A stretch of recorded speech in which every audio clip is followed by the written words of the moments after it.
함께 사도신경 하심으로 사부 예배 하나님 앞에 올려드리겠습니다.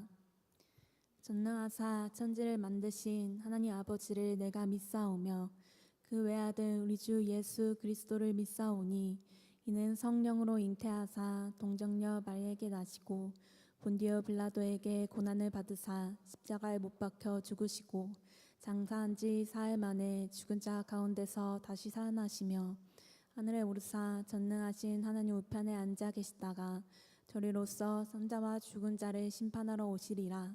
성령을 믿사오며 거룩한 공회와 성도가 서로 교통하는 것과 죄를 사하여 주시는 것과 몸이 다시 사는 것과 영원히 사는 것을 믿사옵나이다. 아멘. 할렐루야. 오늘도 은혜를 사모하며 예배 자리 가운데 나아오신 모든 예배자분들을 주님의 이름으로 환영하고 축복합니다. 우리의 삶을 또 일주일 동안에 지키시고 또 보호하시다가 또 이 예배 자리 가운데 우리 한 사람 한 사람을 인도하여 주셨으니 정말 너무나도 큰 은혜임을 고백합니다. 우리 함께 그 은혜에 대한 감사와 감격 가지고 함께 기쁨으로 주님을 찬양하고 예배하는 시간 되길 간절히 소망합니다. 함께 찬양합시다.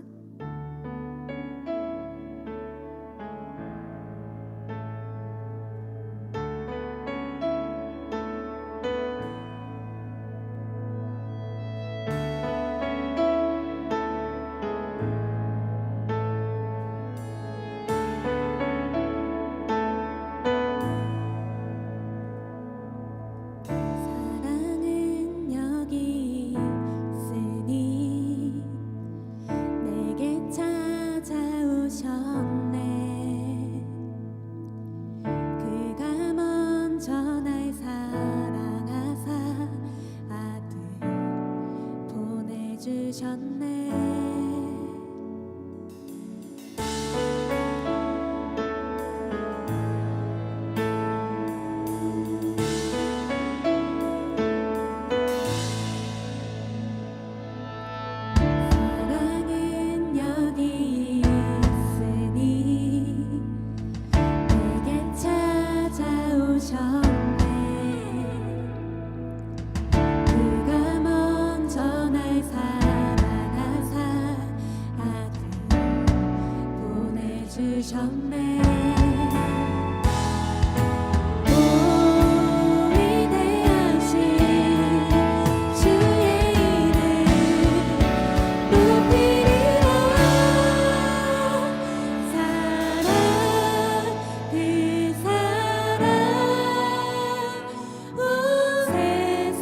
계속해서 박수치며 오늘 찬양받게 합당하신 주님의 이름만을 찬양하며 나아갑시다.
다시 이 땅에 부흥을 주소서. 하나님 얼굴 구하는 세대, 예수 이름만 구하는 하나님의 부흥의 세대로 더 이상 부끄러워하는 예수 이름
주님 나를 택하사 잃어버린 자에게 아버지의 사랑을 나누게 하시네. 어둠을 밝히며 차가운 마음 녹이는 진리의 빛 전하게 하소서.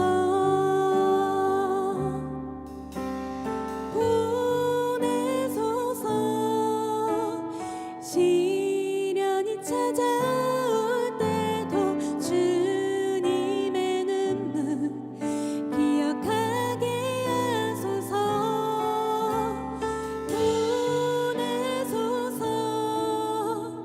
주께서 가신 길을 나도 걸어가게 하소서.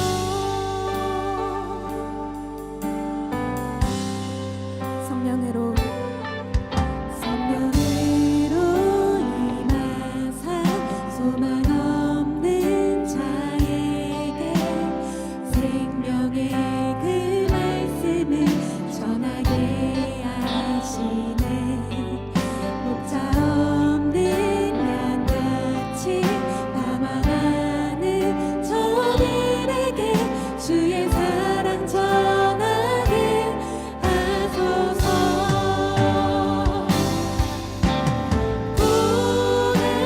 보내소서. 시련이 찾아올 때도 주님의 눈물 기억하게 하소서. 보내소서. 주께서 가신 길을 나도 걸어가게 하소서. 보내소서. 보내소서. 시련이 찾아올 때도 주님의 눈물 기억하게 하소서. 보내소서. 주께서 가신 길을 우리 한 번 더 간절한 심령으로 보내소서. 시련이 찾아올 때도 주님의 눈물 기억하게 하소서. 보내소서. 주께서 가신 길을 나도 걸어가게 하소서. 시간 함께 예배를 위해 또 우리가 들을 말씀을 위해 함께 기도하길 소망합니다. 시간 함께 기도하실 때 주님 정말 주님의 마음을 알기를 원합니다. 지금 이 시간 주님의 말씀을 듣는 가운데 정말 나를 향하신 또 우리를 향하신 주님의 뜻을 주님의 그 마음을 알기를 원합니다. 주님의 그 마음을 알아 주님의 그 마음을 품고 정말 이 땅 가운데 정말 주의 복음을 전하는 자로 살아가기를 소망한다고 정말 이 시간 말씀을 통하여서 나의 삶을 변화시켜 주시고 나의 심령을 변화시켜 주시기를 소망한다고 그렇게 함께 간절한 마음으로 구하며 나아가길 소망합니다. 함께 기도합시다. 하나님 아버지 감사합니다. 주님 이 시간 우리를 예배 가운데 불러주시고 정말 생명의 말씀 함께 하시니 주님 감사합니다. 하나님 이 시간 우리에게 당신의 마음을 알려주시옵소서. 하나님 오늘 향한 주님의 그 마음을 우리에게 품게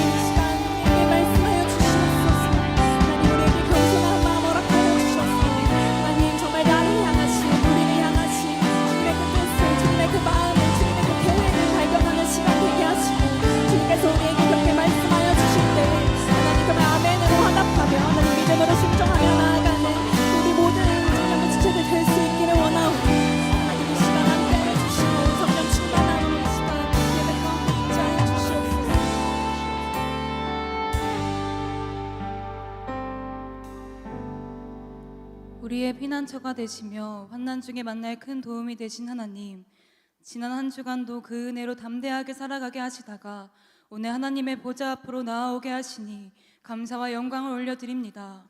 이 시간 주님을 향한 사모함으로 드려지는 이 예배를 기쁘게 받아주시고 우리의 심령이 다시 한번 회복되고 새로워지는 은혜의 시간이 되게 하옵소서.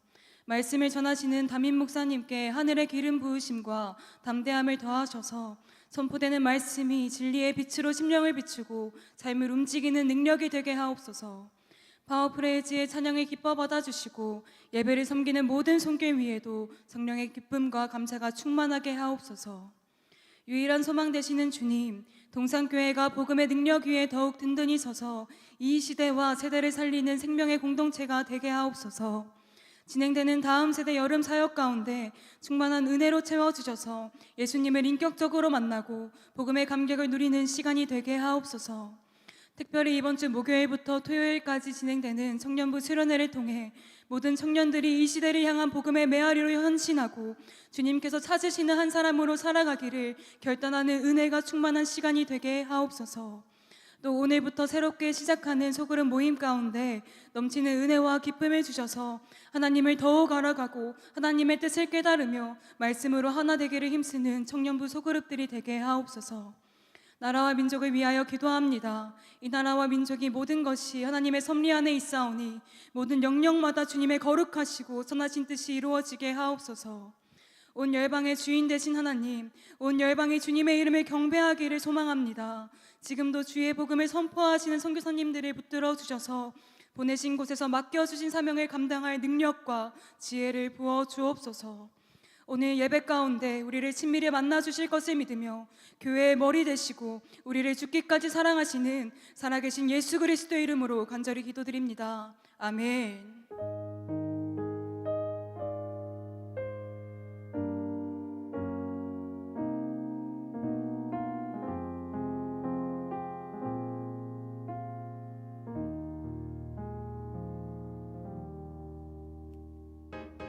샬롬! 사랑하는 청년부 여러분, 2025년 7월 첫째 주 광고 시작합니다. 동산교회 청년부 예배에 오신 모든 분들, 특별히 오늘 처음으로 예배에 나오신 분들을 주님의 이름으로 환영하고 축복합니다. 오늘 처음 오신 분들은 예배를 마치고 본당 문 앞에 서 있는 새가족반 리더님께 와주시면 동산교회 청년부를 소개하고 또 함께 공동체 생활을 할 수 있도록 도와드리겠습니다. 한 분도 빠짐없이 와주세요. 두 번째 소식입니다. 동산교회 청년부 여름수련회가 메아리, 울림이라는 뜻의 에코라는 주제로 7월 10일 목요일부터 12일 토요일까지 팀수양관에서 열립니다. 이번 여름수련회를 통해 각자 안에 선포되어지는 하나님의 말씀과 복음이 성령의 능력으로 다시금 세상을 향해 선포되고 울려 퍼질 수 있는 삶을 결단하는 시간이 되길 소망합니다. 여름수련회와 여름사역을 위한 준비기도회가 오늘 5시 30분 나사렛실에서 진행됩니다. 여름수련회와 여름사역을 통하여 하나님이 우리에게 주실 말씀과 은혜를 기대하며 마음 모아 기도로 준비하는 시간 되길 소망합니다. 세 번째 소식입니다. 7월 13일 주일 4부 예배는 연애 특강으로 진행됩니다. 유튜브 이데닝 라이프의 최이든 전도사님이 강사로 오셔서 크리스천 청년들의 건강한 만남과 교제, 결혼에 대한 내용으로 강의해 주실 예정입니다. 많은 기대 바랍니다. 벌써 7월이네요. 오늘부터 새롭게 시작되는 하반기 소그룹 모임을 기대하고 하나님의 은혜와 사랑을 더욱 깊이 누리는 하반기 되기를 축복하고 소망하며 청년부 광고 여기서 마치겠습니다. 샬롬! 안녕하세요. 저희 이번 수련회를 맞이해 에코 인터뷰를 진행하고 있는데요.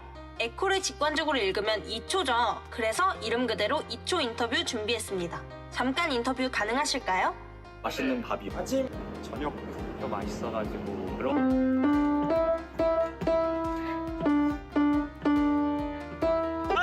아무래도 목사님을 오랫동안 볼 수 있. 일단 새로운 팀원들과 이제 교제 시간을 갖고 그 다음에 이제 다양한 레크레이션들이 좀 기대가 되고 또 전도 특강이나 이제 또 말씀들이 또 기대가 되는 것 같아요. 수련회에서 기대하는 점은 이제 일상에서 워낙 바빠서 말씀이나 기도에 집중하기 어려울 때가 좀 많잖아요. 수련회에서는 하루 종일 24시간 내내 말씀에 좀 더 집중할 수 있고 다른 거 생각하지 않을 수 있다는 점에서 그런 부분에서 기대를 좀 많이 하고 있습니다. 제발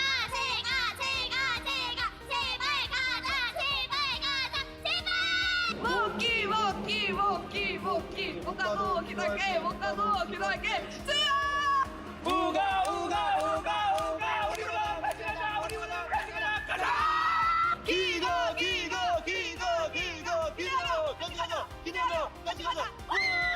여름 수련회 다시 가요. 와.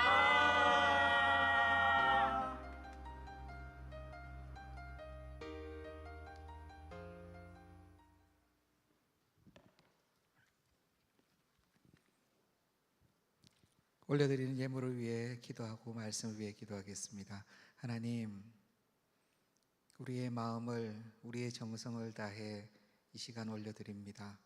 우리의 몸과 마음뿐 아니라 정성껏 준비한 예물을 올려드릴 때 우리 주님 기뻐 받아주시고, 주님께서 약속하신 더 귀한 것, 더 놀라운 것들로 주님의 자녀들에게, 제자들에게 허락하여 주시옵소서. 이 시간 하나님의 말씀을 함께 나눕니다. 성령 하나님께서 사랑하시는 제자들의 심령 가운데 역사해 주시고, 깨닫고 알아야 될 것들, 또 붙잡아야 될 것들, 전하는 자나 듣는 자나 모두 함께 허락하여 주시옵소서. 예수님의 이름으로 기도합니다. 아멘. 할렐루야. 네, 광고 영상이 굉장히 좋았습니다. 삼가 축복합니다. 찍으시느라 수고 많으셨겠네요. 우리 하나님 말씀 함께 같이 볼까요? 우리 창세기 18장 20절에서 26절의 말씀입니다. 제가 가진 성경으로는 구약 22면입니다. 창세기 18장 20절에서 26절의 말씀, 찾으신 줄 알고 제가 봉독하여 읽어 올리도록 하겠습니다. 하나님의 말씀입니다. 여호와께서 또 이르시되 소돔과 고모라에 대한 부르짖음이 크고 그 죄악이 심히 무거우니 내가 이제 내려가서 그 모든 행한 것이 과연 내게 들린 부르짖음과 같은지 그렇지 않은지 내가 보고 알려 하노라. 그 사람들이 거기서 떠나 소돔으로 향하여 가고 아브라함은 여호와 앞에 그대로 섰더니 아브라함이 가까이 나아가 이르되 주께서 의인을 악인과 함께 멸하려 하시나이까? 그 성 중에 의인 50명이 있을지라도 주께서 그곳을 멸하시고 그 50의인을 위하여 용서하지 아니하시리까? 주께서 이같이 하사 의인을 악인과 함께 죽이심은 부당하오며 의인과 악인을 같이 하심도 부당하니이다. 세상을 심판하시는 이가 정의를 행하실 것이 아니니까. 여호와께서 이르시되 내가 만일 소돔 성읍 가운데에서 의인 50명을 찾으면 그들을 위하여 온 지역을 용서하리라. 아멘. 하나님께서 아브라함이 99세가 되었을 때에 그의 이름을 아브라함으로 바꾸어 주시죠. 언약을 주십니다. 그리고 온 가정, 남자들은 할례를 받으라고 하죠. 그렇게 진행이 되었습니다. 그리고 얼마 지나지 않아서 엄청 더운 날 아브라함이 그 장막집 앞에 마무리 상수리 나무가 우거진 그곳에 있었을 때에 저 멀리서 3명의 사람이 보였어요. 아브라함은 그곳으로 급히 가서 지나가는 나그네니까 그들을 그 나무 밑에 쉬게 하고 씻을 것을 공급하고 먹을 것 떡과 고기 만들어서 대접합니다. 성경을 읽어보시면 이 부분에서 뭐 이렇게까지 하나 할 정도로 아브라함은 열심히 섬겨요. 당시 고대 근동 문화가 이렇게 나그네를 잘 섬기는 문화가 있다고 몇 번 말씀을 드렸죠. 실제로 그렇습니다. 엄청나게 잘 섬깁니다. 그렇게 하면 명예롭고 의로운 사람이고, 나그네나 객을 그냥 돌려보내거나 무시하면 상당히 불량한 사람이거나 사회적으로 불명예스러운 일을 한 것입니다. 또 그 당시 유목민들에게는요, 유목민들이 외지로 다니니까 누군가 지나가는 사람을 보면 그 사람은 혹시 공급을 못 받거나 쉬지를 못하면 잘못하면 큰일을 당할 수 있다라는 그런 의무감이 있었다고 해요. 유목민들에게서는. 유목민들이 더 잘 대접을 한 것이죠. 아브라함이 바로 이 유목민입니다. 저도 이런 좀 뭐랄까 이 두려움을 느낀 적이 있는데요. 몽골 단기 선교를 제가 2번 정도 우리 지난 교회를 섬길 때 청년들하고 갔었는데 참 대단하더라고요. 그 몽골이라는 지역이 얼마나 넓은지, 내 몽골 지역에 그렇게 광야 지역을 선교사님하고 같이 탐방을 하듯이 한 차를 타고 갔는데 어느 지점에 딱 섰는데 정말 그런 거 보신 적 있어요? 동서남북 전체가 지평선이에요. 지평선. 뭐가 없어요. 그냥 지평선이야. 끝까지 다 지평선이에요. 눈으로 보이는 게. 그래서 하늘이 그냥 하늘이 아니고요. 여기서부터 저기까지가 다 하늘이에요. 다 하늘. 이야, 좋다. 선교사님 너무 멋져요. 그런데 이런 곳이 밤에는 너무 무섭다는 거예요. 왜 무섭습니까? 들짐승이 나타납니까? 아니면은 혹시 강도들이, 질이 안 좋은 사람들이? 그게 아니라 들짐승도 없고 사람도 없다는 거예요. 아무도 없다는 거예요. 통신도 안 되고 먹을 것도 없고 마실 것도 없고. 차를 타고 가다가 차가 고장이 나서 밤에 혹시 거기 서게 되면은 진짜 유숙을 거기서 해야 되는데 온도가 급격하게 떨어지고 겨울 같을 때는요 정말 춥습니다. 정말 추워요. 몽골이. 그러니까 그냥 잘못하면 큰일이 난다는 거죠. 아마 저는 이 본문을 읽으면서 그런 생각이 났어요. 아브라함 때는 더 했겠다. 굉장히 그러니까 잘 모시고 섬겼던 것이죠. 아브라함도 유목민 중에 하나이니까. 그런데 성경 본문을 나중에 한번 읽어보시길 바랍니다. 앞뒤좌우로.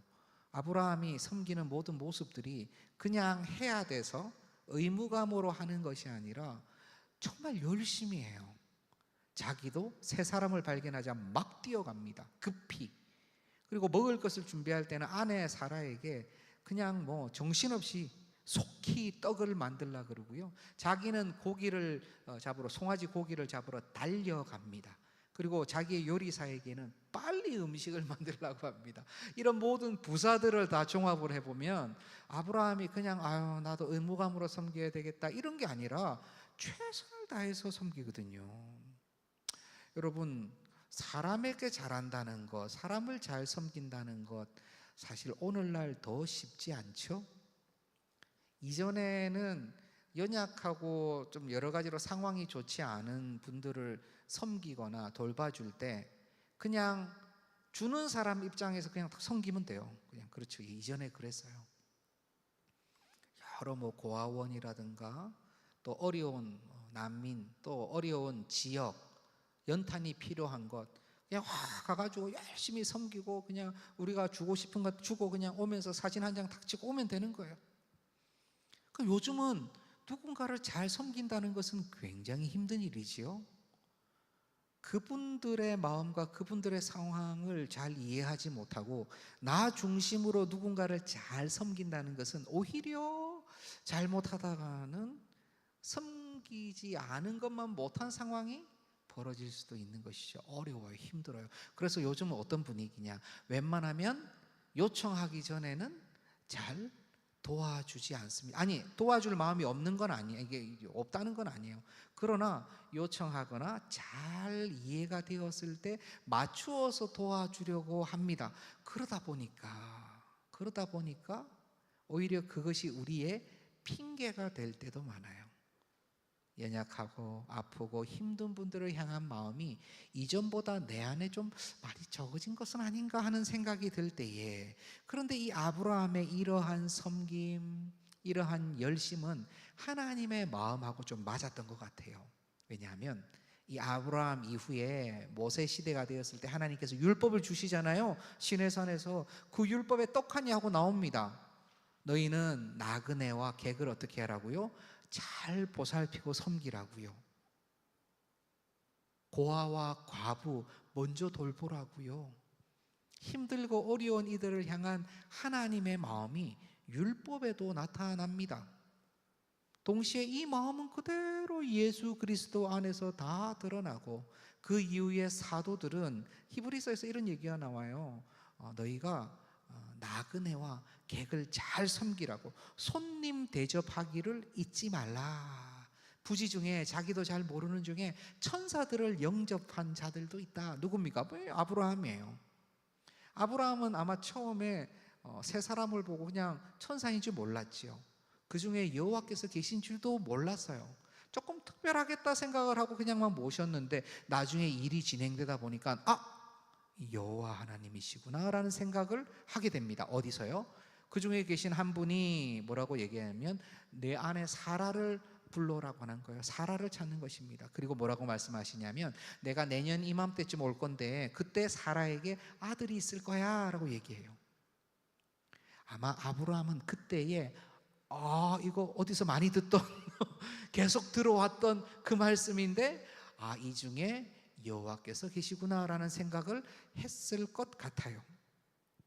이렇게 이 아브라함, 사라에게, 그 가정에게 개인적인 예언적 메시지를 주신 우리 여호와께서는 내가 이 사랑하는 나의 친구 아브라함이라고도 하지요, 내 마음을 숨기겠느냐라고 하면서 다시 아브라함을 통하여 일어날 많은 일들에 대해서 그냥 가감없이 다 말하겠다 하면서 다 말씀해 주세요. 또다시 이루어질 것 다 얘기를 해 주십니다.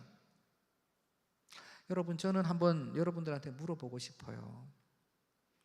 아브라함은 수차례 자신에게 어떤 일이 일어날지, 어떤 역사가 펼쳐질지를 하나님으로부터 계속 듣잖아요. 맞죠? 하나님은 분명히 그 사랑하시는 자에게 어떤 일이 펼쳐질지에 대해서 굉장히 말씀하시고 싶어 하시는 하나님이신 것 같아요. 자꾸 여러 번 말씀하세요. 안 믿어도 또 말씀하시고요. 그러면 우리는 어떤가요? 하나님께서 여러분들에게 조금 말씀을 하시던가요? 들어본 적이 있으세요? 너는 앞으로 이렇게 될 거야. 한번 들어봤으면 좋겠죠, 사실. 예. 근간에 혹시 천사 만나신 분 계세요? 예. 계신 분은 우리 목사님하고 잠시 좀 만나셔서 어떻게 만나셨는지 자세하게 얘기를 해주세요. 아브라함은 여호와 하나님께서 직접 찾아오셔서 말씀도 하고 천사들도 만나서 얘기를 하였지만요, 오늘 우리 가운데 천사가 찾아와서 얘기할 수도 있어요. 할 수 있습니다. 우리 하나님께서는 그렇게 하실 능력과 은혜가 있으시고 충분히 그렇게도 하시고요, 하나님께서 음성으로 환상과 계시로 지금도 역사하십니다. 그러나 그것을 메인 도구로 사용하지는 않으세요. 그리고 오히려 천사가 나타나서 무슨 얘기를 했다거나 또는 하나님의 음성이라고 무엇인가를 들었다면 여러분은 뭐하고 비교를 하셔야 돼요? 성경이랑 비교를 하셔야 돼요. 천사라도 이 복음과 상반된 예수님께서 육체로 오신 것을 이야기하지 않거나 거부하거나 다른 복음을 말하면 그는 저주받을지어다 라는 것이 성경의 말씀입니다. 내 눈에 천사로 보일지라도 광명의 천사로 보이고 주님께서 오셔서 나한테 직접 명령을 하달하시더라도 이 말씀과 맞지 않으면 여러분 어떻게 하셔야 돼요? 그것은 과감히 무시하시면 됩니다. 예수 그리스도 이름으로 물러가라 이렇게 안 하셔도 됩니다. 그냥 개꿈이야 이렇게 하셔도 돼요. 왜냐하면 하나님께서는 이미 우리에게 하나님의 말씀을 주셨어요. 이 말씀을 통하여서 하나님께서는 온 우주 역사의 과거와 현재와 미래를 관장하세요. 나라와 민족과 우리 교회 공동체와 지역과 가정의 과거와 현재 미래에 대해서 말씀하세요. 더 놀라운 것은요, 우리 자신에게도 우리 하나님께서는 말씀하신다는 것입니다. 이 성경 말씀을 통해서 목사님 이 안에 내 얘기는 나오지 않는데요, 제가 궁금한 것은 하나도 알려주지 않는데요, 제 미래에 대해서는 하나도 나오지 않아서 답답해 죽을 것 같은데요. 그런데 이 말씀은요, 우리 과거에 대해서 하나님 나라의 관점으로 우리 과거를 재해석해 주세요. 명확하게. 이 말씀은 지금 내 상황이 이해되지 않는데 하나님의 관점에서 나의 지금 이 상황을 어떻게 이해하고 해석해야 될지를 이 말씀은 알려주세요. 그리고 미래에 우리가 어떻게 걸어가야 될지도 분명히 말씀해 주십니다. 목사님, 그것은 너무 브로드한 개념 아닌가요? 너무 넓은 개념 아니에요? 맞아요. 그런데 아브라함도요, 아주 넓은 개념을 받았어요. 네가 복의 근원이 될 거야. 복 자체가 될 거야. 민족의 아비가 될 거야. 이 땅이 모든 내 땅이 될 거야. 25년 30년이 지나도 잘 이루어지지 않는, 잘 잡히지 않는 굉장히 넓고 브로드한 그런 비전을 받았어요. 주님께서는 우리에게도 그 비전을 허락하시죠. 하지만 그것뿐만이 아니에요. 아브라함은 내년에 네 아들 생길 거야 라는 메시지도 받죠. 우리는요, 우리는 그런 메시지 안 받나요? 아니요, 받아요. 여러분이 말씀을 붙들고 하나님과 씨름하며 기도하며, 하나님, 오늘 제가 어떻게 해야 될까요? 내일 제가 어떻게 해야 될까요? 이번 한 주간 말씀 붙들고 살아가라고 하시는데 저는 이 문제를 어떻게 대응하며 나아가야 될까요? 저 사람과의 관계 어떻게 해야 될까요? 이 프로젝트 어떻게 해야 될까요? 저기 어플라이 하는 거 하나님 어떻게 해야 될까요? 우리는 하나님께 물어보고 그 답을 받을 수 있나요? 없나요? 있어요. 기도의 응답은 우리에게 하나님께서 약속하신 것입니다. 하나님은 지금도 우리에게 원대한 계획과 함께 미세하고 세세한 나를 향한 계획을 성령 하나님과 함께 우리에게 말씀을 해주시는 거예요. 동시에 뭐도 말씀하신다고요? 우리 공동체, 우리 가족, 그리고 이 지역, 이 민족과 나라, 온 세계를 향하는 주님의 계획도 우리에게 내가 이것을 숨기겠느냐라고 하시면서 다 말씀해 주신다는 거예요. 그런데 우리의 관심은 주로 어디에 있어요? 이 나라, 이 민족 관심 많으시죠? 전 세계 선교 상황 관심 많으시잖아요. 그런데 가장 관심 있는 건 뭐예요? 내 상황이에요. 내 상황. 내가 제일 문제예요. 내가 어떻게 뭐가 해결이 돼야 좀 다른 것도 할 마음의 여유가 생기는 거잖아요. 사람이란 것이. 제가 궁금해요. 내가 어떻게 될지, 어떻게 펼쳐질지. 나의 문제가 제일 급한데 아브라함도 그렇지 않을까요? 굉장히 그의 문제가 급하지요. 그는 말씀을 받았어요. 내년쯤에 아들이 생길 거라고. 그런데 그 말씀했을 때 사라가 장막대에서 어떻게 했게요? 웃었어요. 내가 여자로서의 생명이 다 했는데 나한테 무슨 자녀가 생겨? 사실 웃었다기보다는 앞에 빗자를 붙여야 돼요. 좀 비웃었어요. 하나님께서 네가 웃었지? 그러니까 사라가 극구 부인하면서 아니, 안 웃었어요. 속으로 웃었으니까. 그런데 하나님께서는 네가 웃었다 하고 넘어가세요. 이야, 이런 관계인가? 이 정도로 허락해 주시나? 라고 생각을 하는데, 하나님께서 아브라함에게 그 자녀에 대한 문제뿐만이 아니라 이제 그 지역과 그 땅에 대한 계획도 말씀을 해주시는데 바로 소돔과 고모라에 대한 얘기였습니다. 소돔과 고모라에 대해서 많은 곳에서 부르짖음이 내게 들려온다. 탄원이겠죠, 신음소리겠죠, 아파하며 고통의 소리와 기도의 소리가 막 함께 올라오는 것이에요. 거기가 죄악이 심히 무겁다. 아예 하나님 대놓고 그냥 말씀하세요. 죄악이 심히 무겁다. 내가 직접 가서 보려고 한다. 하나님께서 아브라함에게 얼마나 알려주셨는지 정확하게 나오진 않아요. 그냥 이렇게 말씀하신 대사만 나오는데 아브라함은 직감이었는지 아니면 따로 더 말씀하신 것이 있는지 알 수는 없지만 이 소돔과 고모라 이제 망하겠구나라는 것을 알게 됐어요. 야, 이건 가면 이제 끝난다. 이 천사들 가면은 끝나는 거야. 아브라함이요, 하나님께 말씀을 드려요. 주님, 의인을 악인과 함께 멸하려고 하십니까? 그렇게 묶어가지고 그렇게 하는 것이 정당합니까? 부당하지 않습니까? 세상을 심판하시는 이가 정의를 행하셔야 되는데 이게 정의를 행하는 것이 맞습니까? 하고 얘기하는 거예요. 굉장히 도전적이죠.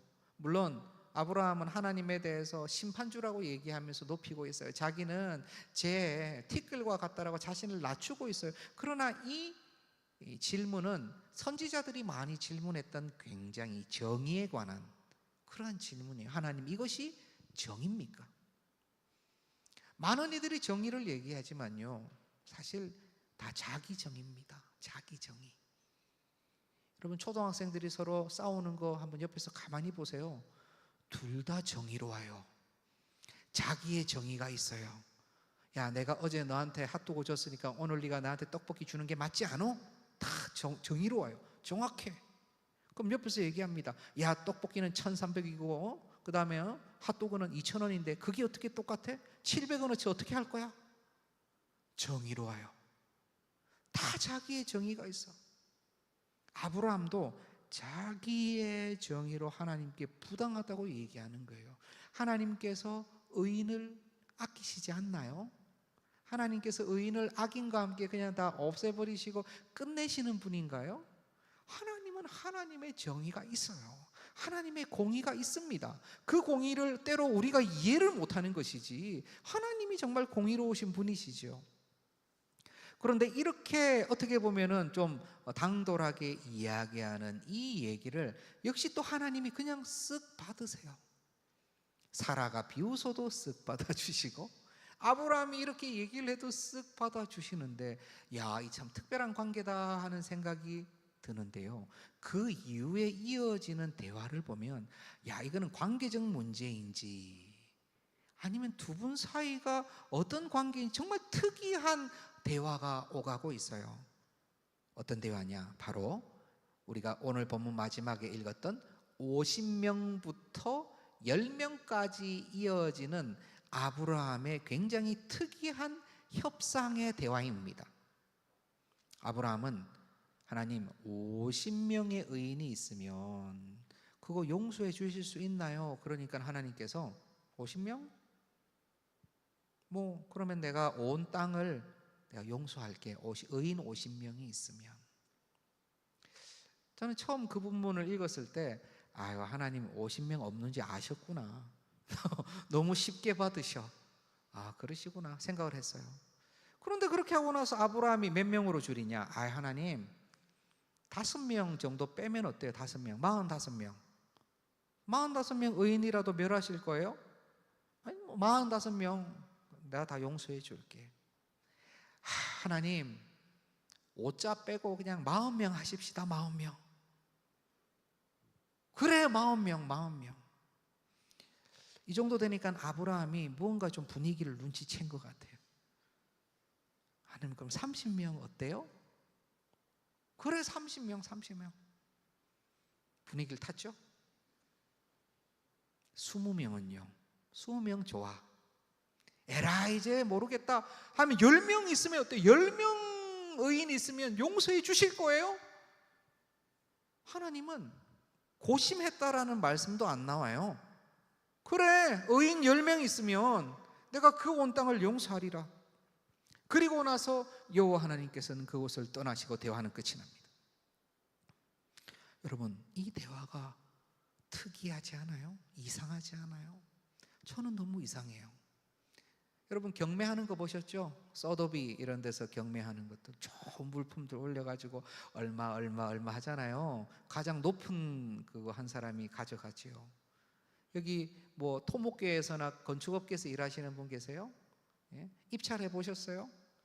한 군데서 이렇게 공사비 이 정도의 어떤 공사를 할 건데 얼마 할 거냐? 그럼 회사들이 다 돈을 내죠. 이 정도로 할 수 있다. 그럼 그 중에서 가장 싸게 낸 사람, 한가가 없다면, 너무 택도 없게 1,000만 원짜리 공사인데 100만 원 할 수 있다 그러면 거짓말이잖아요, 맞죠? 그러면 최소한 뭐 88% 이상은 써야 된다. 그러면은 885만 원, 누구는 884만 원. 그럼 884만 원 낸 사람이 공사하는 거예요. 더 낮게 쓴 사람이 하는 거죠. 더 많이 쓴 사람이 하기도 하고 더 낮게 쓴 사람이 하기도 하는데, 이 모든 관계는 어떤 관계냐면 한 사람은 조금 비싸게 하고 싶고 한 사람은 한쪽은 뭐예요? 좀 더 싸게 하고 싶은 거예요. 여러분, 당근 하세요? 당근? 예, 저는 부끄러워서 잘 못해요. 예, 당근에 굉장히 소통이 많이 있다 그러더라고요. 물어보니까. 예, 저희 그 자녀들도 당근을 하고 뭐 하던데요. 보니까 무슨 물건을 올려놓고 그걸 딱 살라고 그러면요, 가가지고 그럼 얼마다? 그럼 싸게 해주세요. 안 됩니다. 그럼 가서 실물을 보겠습니다. 그럼 실물을 보고 여기 스크래치 많이 났는데 더 싸게. 그럼 그거는 뭐 생활 기스인데, 예? 아유 안 팔아요, 안 팔아. 그러지 말고 막 이렇게 서로 막 하더라고요. 한 사람은 조금이라도 더 받으려고 그러고 한 사람은 조금이라도 더 싸게 하려고. 그런 마음이 서로 오가다 보면 흥정이 되는 거죠. 딜을 하는 거잖아요. 조건을 바꿔가면서 맞춰가는 거지요. 그런데 오늘 내용은 아브라함이 6번이나 그 인원을 계속 낮춰요. 그런데 여호와 하나님께서는 중간에 그냥 좋다 뿐이에요. 오케이, 하오, 그냥 뭐 좋다, 그냥 계속 내려가는 거예요. 이게 왜 어떻게 하면 이런 일이 벌어질까? 저를 아껴주시는 형님 목사님이 계세요. 그분이 바지를 하나 구입했는데 온라인에서 그냥 대충 사다 보니까 본인이 살찐 것을 생각하지 못하고 허리 작은 것을 샀어요.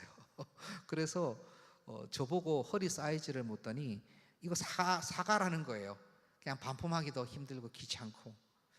그렇지 않아도 면바지가 제가 없어가지고 그냥 그래요, 제가 사죠. 예. 제가 그 가격이 대충 얼마인 줄 알거든요. 그분이 아주 그냥 싼 거를 막 사는 분은 아니에요. 그래서 제가 가격을 확 후려쳐가지고 3만 원 어떻게 드릴까요? 제가 그랬어요. 싸게 사려고. 그러니까 그 목사님이 아유 뭐 내가 너한테 그렇게 받아서 해야 되겠냐? 더 낮춰봐. 그래서 25,000원?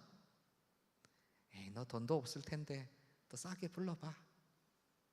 2만 원 합시다. 2만 원. 기분이 좋았어요. 제가 결국 얼마에 샀게요? 제가 2,000원에 샀어요. 2,000원에. 무슨 말입니까? 저는 싸게 사고 싶었는데 그 형님 목사님은 어떻게 해주고 싶었죠? 그냥 주고 싶었어요. 그냥 저에게 그냥 야 너 가져 하고 주고 싶었는데 또 목사끼리 그냥 뭐 바지 없다고 주고받고 제가 조금 그냥 민망해 할까봐 사라고 한 거예요. 사라고. 그래서 제가 그 형님한테 책도 1,000원에 사고 뭐 여러 개 많이 1,000원짜리로 많이 샀어요. 그래요. 마음이 지금 같은 거죠. 저는 싸게 사고 싶은데 파는 사람은 그냥 주고 싶어. 같은 마음이야. 그러면 흥정이 일어나요? 흥정이 안 일어나요. 동일한 목적을 향해서 함께 움직여. 함께 움직이니까 처음 제시한 제 금액보다 점점 내려가서 계속 끝까지 내려가는 거예요. 그렇다면은 지금 아브라함의 마음이 어때요? 아브라함은요, 의인의 숫자를 낮춰서라도 그 땅이 용서받고 그곳에 있는 사람들이 조금 용서받기를 원하는 마음이야. 그럼 하나님 마음은 어땠을까요? 하나님은 그냥 그 땅 그냥 싸그리 그냥 불질러 버려. 내가 지금 징계를 못해서 안달이 났어. 그럼 이런 마음이실까요? 그렇다면 이렇게 흥정이 이런 식으로 이루어질까요? 그게 아니라는 거예요. 하나님의 마음은요, 어떻게 본다면 아브라함의 마음이 그 10년 가운데 있는 것입니다. 물론 공의의 하나님이시기 때문에 그들의 죄악, 그들을 징계하셔야만 했지요. 그것이 하나님의 공의니까. 하지만 하나님의 본심은요, 그 하나님의 마음 깊숙한 곳에 있는 창조주로서의 피조물을 바라보는 그 마음은요, 몽땅 싸그리 불질려서 싹 없애버리는 것입니까? 그러면 하나님이 즐거워서 춤을 추십니까? 네로처럼 로마를 불태우고 바이올린을 키면서 춤을 추는 것이 하나님의 마음이냐 말이에요. 우리 하나님의 마음 한번 볼까요? 디모데전서 2장 4절입니다. 같이 읽어볼까요? 시작. 하나님은 모든 사람이 구원을 받으며 진리를 아는 데 이르기를 원하시느니라. 아멘. 모든 사람 구원 못 받습니다. 우리는 알 수 없지만 하나님의 예정 가운데 택하신 자가 있고요, 종말의 마지막에 주님 재림하실 때 가보면 구원을 얻지 못하는 이들이 분명 있습니다. 그런데 하나님의 원래의 마음은 뭐라고요? 본래의 마음은 뭐라고요? 모든 사람이 구원을 받으며 모든 사람이 진리에 이르기를 원하시느니라가 하나님의 깊숙한 곳에 있는 본심이라고요. 이것과 하나님의 택하심과는 서로 부딪히는 개념이 아닙니다.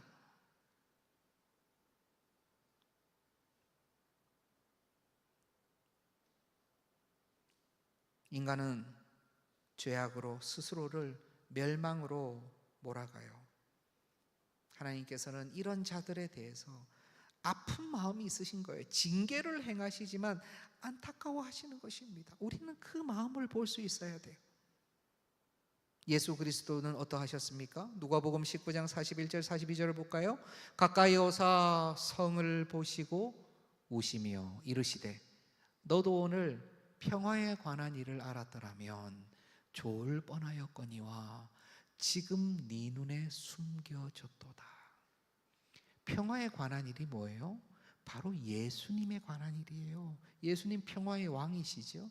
예루살렘은요 평화의 도시입니다. 이름 자체가.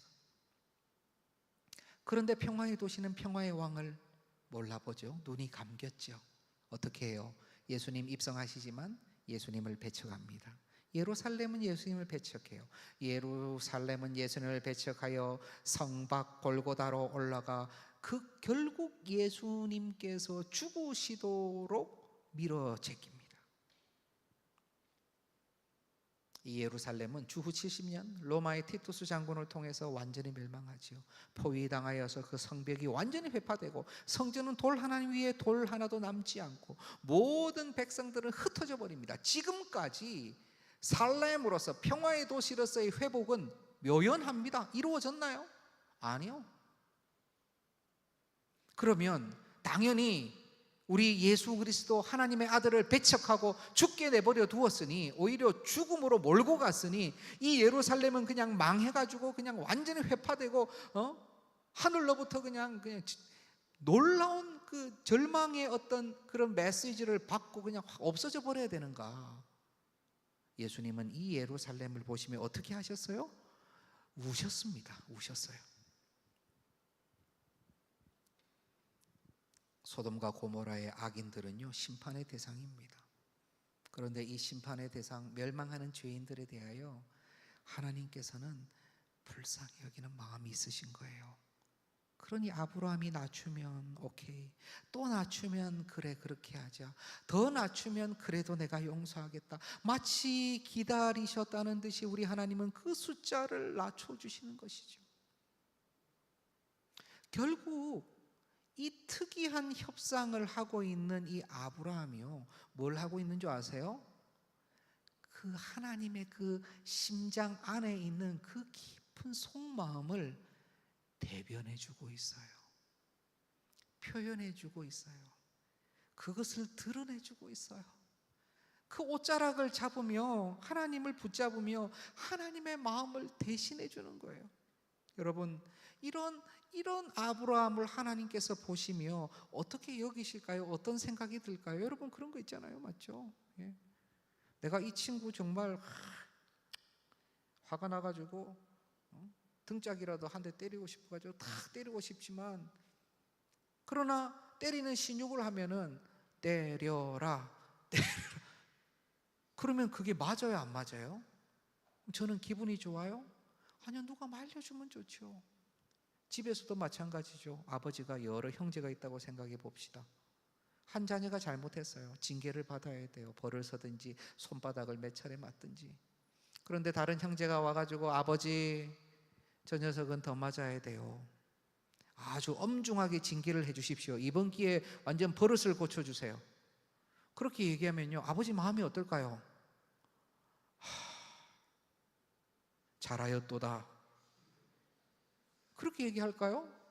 아니요. 그래, 일단 너부터 한 대 맞자. 너는 뭐 잘해서 지금 안 맞고 있는 줄 아니? 아니, 얘가 잘못한 거 맞고 야단 맞아야 되는 것도 맞는데 너는 그럼 조금 불쌍히 여기는 마음, 긍휼하게 여기는 마음이 있어야지. 네가 심판자가 되고 네가 구형자가 되고 네가 검사가 돼가지고 몇 년을 구형합니다라고 하면 어떡하냐, 그런 마음 들겠죠. 만약 어떤 이가 와서 그 형제 중에 한 명이 와서 아버지, 얘가 진짜 앞으로 잘할 거예요. 한 대만 때려줘, 한 대만. 그래도 말 잘 들어. 아직 어려서 뭘 몰라서 그래요. 그러면은 아비 마음이 어떻겠어요? 기특하죠. 왜냐하면 이 아비가 이 자녀를 징계를 해도 미워서 그래요? 아니잖아요, 맞죠? 그 마음 깊숙한 곳에 사랑하는 마음이 있다는 거 다 아시잖아요. 근데 그 마음을 누군가 대변해주면, 누군가 대신해주면 너무 마음이 기쁜 거예요. 위로를 받는 거예요. 오히려 아비가 위로를 받는 것입니다. 여러분, 탕자의 아버지의 가장 큰 슬픔은요, 돌아오지 않는 탕자가 아니에요.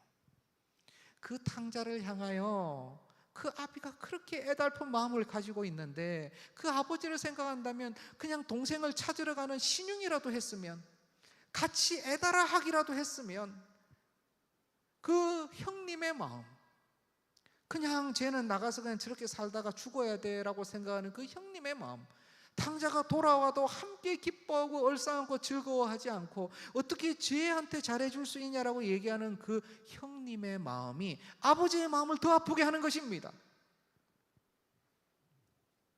여러분, 우리는 어떤가요? 저는 우리를 돌아보기를 원합니다.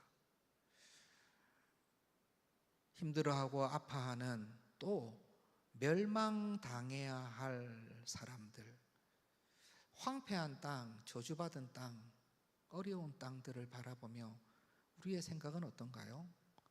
소돔의 사람들이 어쨌죠? 소돔의 사람들은요, 천사가 그곳에 갔는데도 그들을 겁탈하려고 했어요. 가능성이 없는 사람들이에요. 무지몽매하고 악한 사람들이에요. 악한 사람들. 그들을 향해서 과연 어떤 마음을 가져야 될까요? 만약 그들이 악하기 때문에, 그들은 도저히 가망성이 없기 때문에, 그 땅은 그냥 불쏘시개로 확 태워 올려줘야 되기 때문에, 우리가 만약 마음을 접는다면, 우리가 만약 그 마음을 접는다면 구한말 이 땅에도 복음은 전혀 들어오지 않았을 거예요.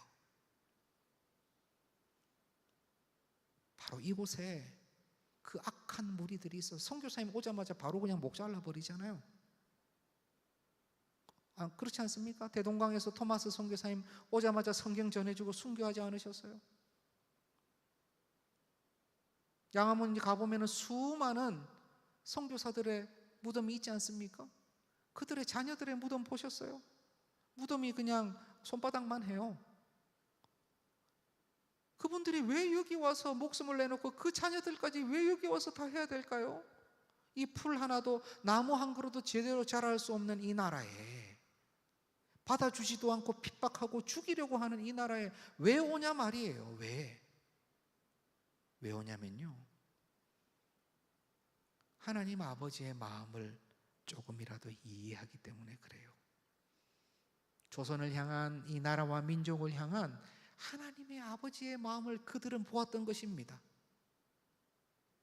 그러니 아버지의 마음을 보니까 가지 않을 수 없는 거예요. 그 마음을 이해하니까 움직이지 않을 수가 없는 거예요. 삼위일체 하나님은 서로 너무 사랑하시죠?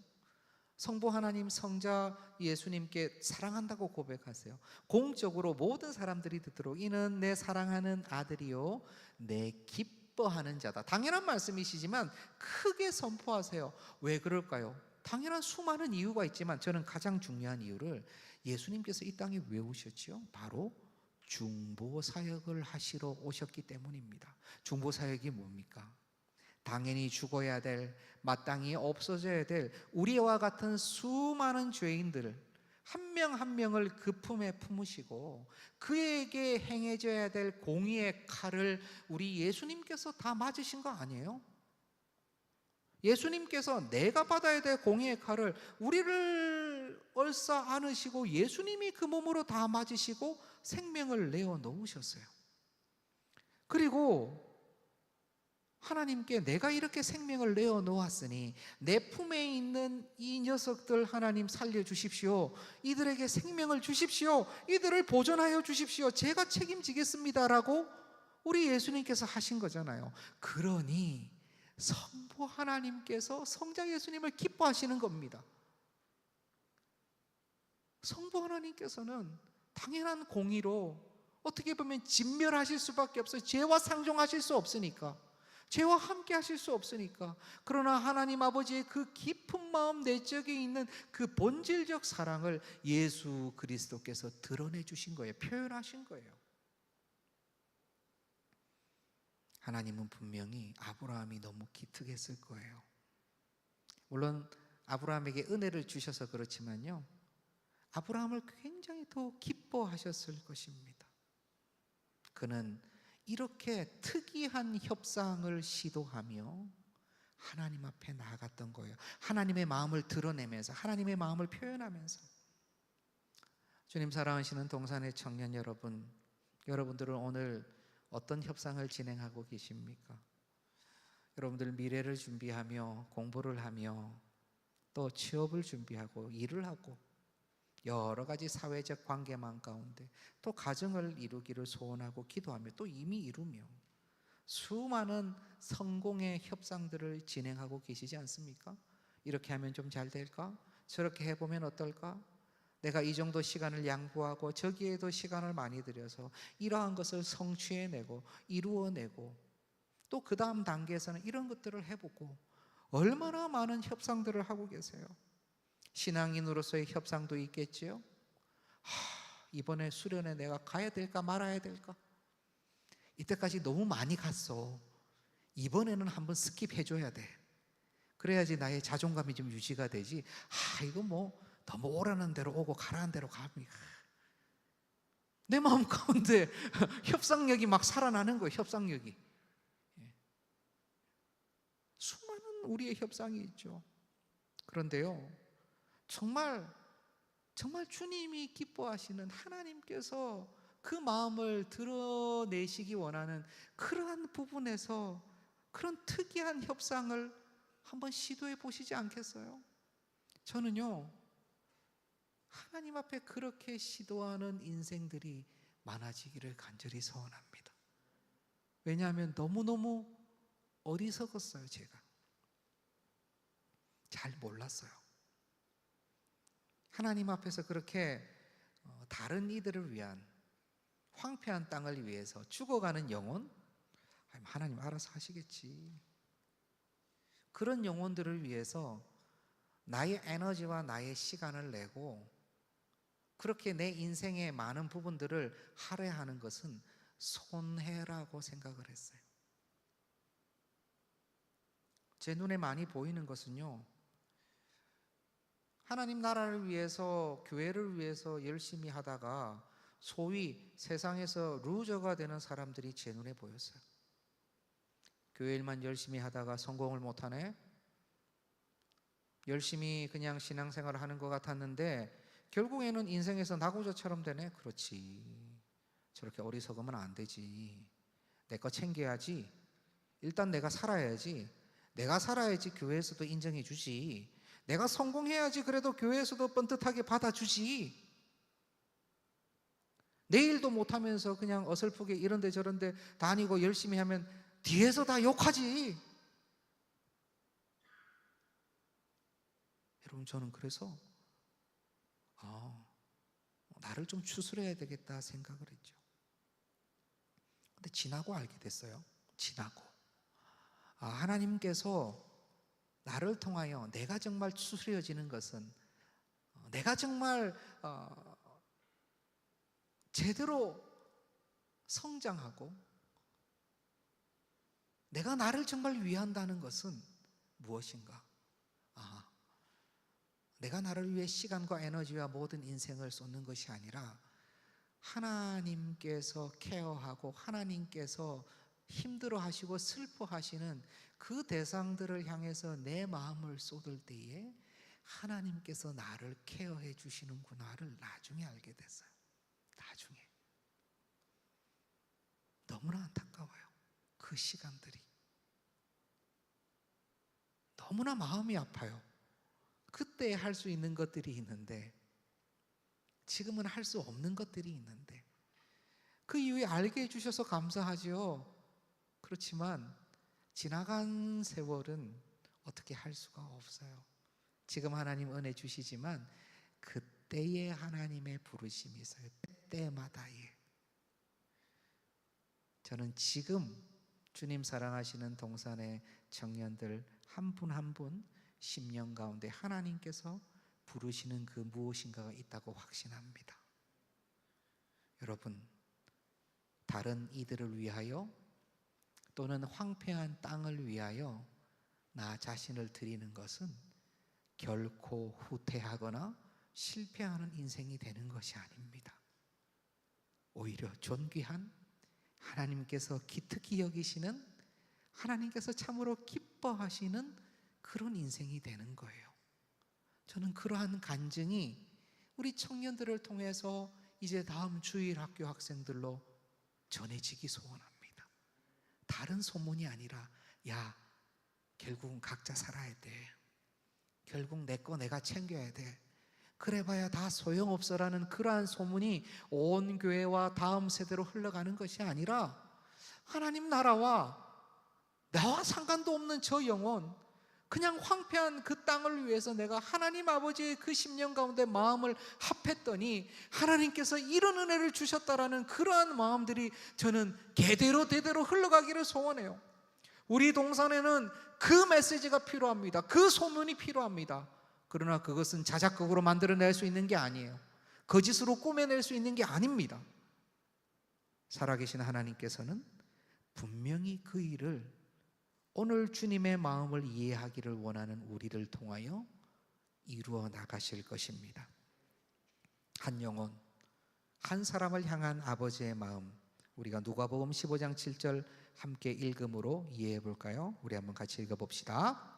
내가 너희에게 이르노니 이와 같이 죄인 한 사람이 회개하면 하늘에서는 회개할 것 없는 의인 99으로 말미암아 기뻐하는 것보다 더하리라. 아멘. 한 사람, 한 영혼이 주님께 돌아오는 것 얼마나 기뻐하십니까? 여러분들이 돌아올 때에 우리 하나님 얼마나 기뻐하셨는지 아세요? 저는 그렇게 생각해요. 이렇게 하면은 꼭 저는 나는 이 99명 중에 속해 있다. 나로 말미암아서는 안 기뻐하시는구나 라는 생각을 하지만요, 아니요, 제가 주님 앞에 돌아갔을 때 천군 천사와 우리 하나님 다 같이 얼마나 기뻐하셨을까 생각을 하면은 내가 이렇게 가면 안 되지 하는 생각이 들어요. 여러분들 얼마나 귀합니까? 한 명 한 명이 얼마나 귀합니까? 달무드에는 한 사람을 살리는 것은 온 세상을 구하는 일이다라는 얘기가 있는데요, 그것은 성경에 근거한 얘기가 분명합니다. 한 명 한 명이 주님 앞에 살아가는 것이 여러분들이 그렇게 귀하다면, 여러분들이 끌어안고 기도하는 한 영혼, 내 사랑하는 친구, 내 사랑하는 가족, 그리고 이름도 알 수 없는, 때로는 우리를 힘들어하고 우리를 무시하고 우리에게 적대적인 그 한 영혼, 그 지역, 그 세대, 그 나라를 품고 기도하는 것은요, 하나님의 마음을 대신해서 표현하는 것입니다.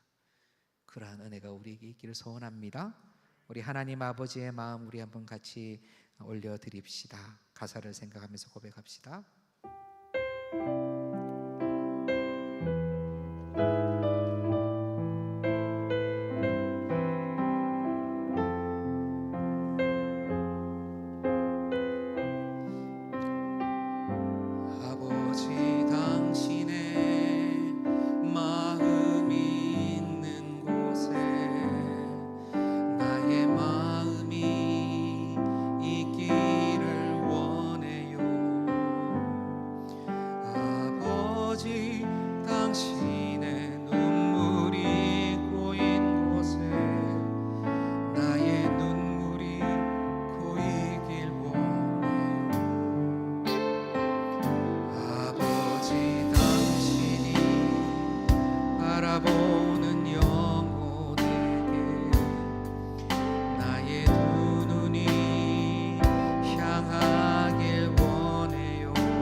아버지 당신의 마음이 있는 곳에 나의 마음이 있기를 원해요. 아버지 당신의 눈물이 고인 곳에 나의 눈물이 고이길 원해요. 아버지 당신이 바라보는 영혼에게 나의 두 눈이 향하길 원해요.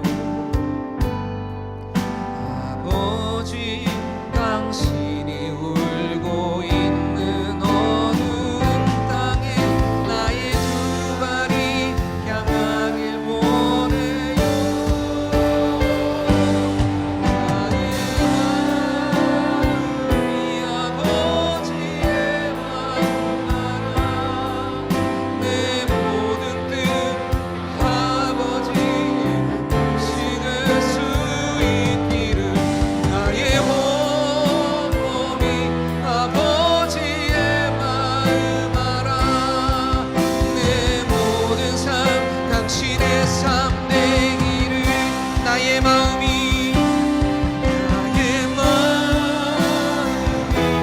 아버지의 마음 알아. 내 모든 뜻 아버지의 뜻이 될 수 있기를 나의 온몸이 아버지의 마음 알아. 내 모든 삶 당신의 삶.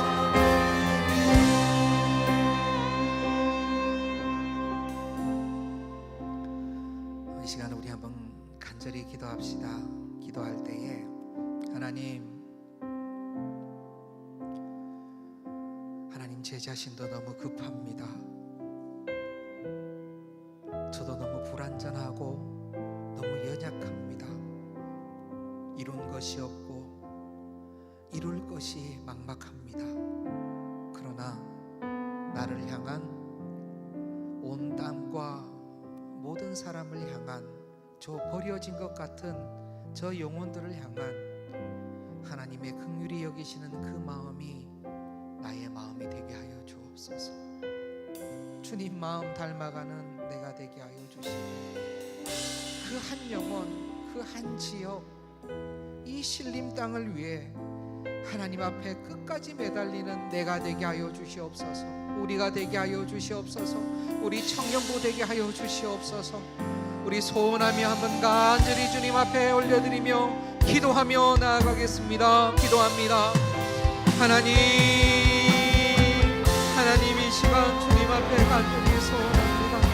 주님, 이제 나의 마음이 나만을 바라보는 것이 아니라 나의 가족만을 보는 것이 아니라 내 미래만 케어하는 것이 아니라 우리 주님 아버지의 마음이 있는 그곳에 내 마음도 있기를 소원합니다. 주님이 바라보는 그곳을 나도 바라보기 원합니다. 주님의 눈물이 보이는 그곳에 나의 눈물도 보이기를 원합니다. 하나님 그 마음을 허락하여 주시옵소서. 나 중심으로 나만 바라보고 있는 그 마음에 주님이 보는 것을 볼 수 있는 은혜를 더하여 주시고 이 시간 하나님 아버지의 심령이 나의 심령이 되어서 그곳을 향하여 중보하며 막아서며 그 땅을 위하여 한 영혼을 위하여 6번이 아니라 60번이 아니라 600번이라도 주님 앞에 끝까지 매달리는 우리가 되게 하여 주시옵소서. 내가 되게 하여 주시옵소서. 우리 청년부 되게 하여 주시옵소서. 아버지 하나님 이 시간 간절히 소원하오니 우리 안에 예수 그리스도의 마음을 더하여 주시옵소서. 나를 위하여 모든 것을 주시는 이 땅에 오신 주님 첫 번째 선교사로 오신 주님 그렇게 우리 주님을 따라갈 때에 우리의 삶이 가치 있고 의미 있으며 새롭게 만들어질 줄 아오니 주님 두려워하지 아니하고 연약하더라도 주님 따라갈 수 있도록 주님 인도하여 주시옵소서. 아버지 하나님 너무나 감사합니다. 잃어버린 자 되어 버려진 자 되어 발견되지 않아 진흙 속에 묻혀 있는 우리를 우리 주님 천에 하나 붙잡아 주시고 발굴해 주시고 발견해 주시며 하나님 나라의 귀한 자녀와 제자로 삼아 주셔서 주님 참으로 감사합니다. 그 누군가가 하나님의 마음으로 주님의 도구로 나를 향한 주님의 메시지를 전해 주었기에 우리가 주님 앞에 있습니다. 이제 주님, 나만 바라보며 내 인생만 살폈던 나 자신을 다시 주님 앞에 드립니다. 온 땅과 주님 사랑하시는 모든 사람들을 향한 하나님의 긍휼히 여기시는 마음, 불쌍히 여기시는 심령, 안타까이 여기시는 중심을 우리가 알게 하여 주시옵소서. 주님의 마음이 우리의 마음, 나의 마음이 되게 하시고 나와 관계없던 그 영혼, 내가 상관하지 않아도 되는 그 땅을 위하여 하나님 앞에서 끝까지 매달리는 내가 되게 하시고 우리가 되게 하시고 우리 동산 청년부가 되게 하여 주시옵소서. 이제는 예수 그리스도의 은혜와 아버지 하나님의 사랑하심과 성령 하나님의 교통하심이 온 세상과 잃어버린 영혼들을 향한 아버지의 마음을 나타내고 드러내며 끝까지 하나님의 옷자락을 간절히 붙들기를 소원하고 결단하는 동산의 모든 청년들과 그들이 사랑하고 기도하는 가족들과 모든 기도 제목 위에 사랑하는 동산교회 위에 이제부터 영원토록 함께 하시기를 간절히 축원하옵나이다. 아멘.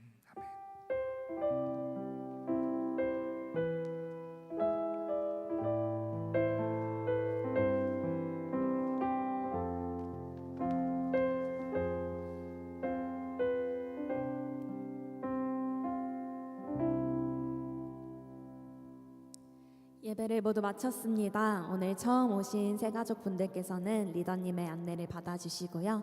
다른 청년분들은 1층 나사리실에 모여주시면 감사하겠습니다.